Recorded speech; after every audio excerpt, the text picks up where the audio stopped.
रुपाली चाकणकर यांना एसआयटीचं समन्स येणारच होतं, कारण अशोक खरातच्या शिवनिका ट्रस्टवर त्या अनेक वर्ष ट्रस्टी म्हणून काम करत आहेत.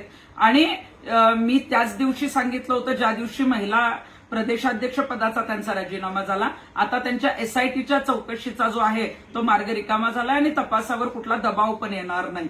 ज्या पद्धतीनं मागील वर्षी 2025ला दैनिक खबरदारचे संपादक जे आहेत त्यांच्यावर सुद्धा महिला आयोगाच्या अध्यक्षा म्हणून बातमी जी आहे जी छापली होती त्यासाठी दबाव आणणं, त्यांच्यावर सुमोटो ऍक्शन घ्यावी म्हणून पोलिसांना पत्र देणं, या संदर्भातले सगळे पुरावे जे आहेत ते खेमनारी यांनी त्यांचा जबाब आणि पुरावे चाकणकरांच्या विरोधात एसआयटीकडे दिलेले आहेत. त्यामुळं चाकणकरांनी कशा पद्धतीनं दबाव आणला याची चौकशी जी आहे ती होणार आहे. आणि शिवनिका ट्रस्टवर ट्रस्टी म्हणून त्यांनी काय काम केलं आणि त्यांचे आणि खरातचे कशा पद्धतीनं संबंध होते किंवा या त्याच्या काही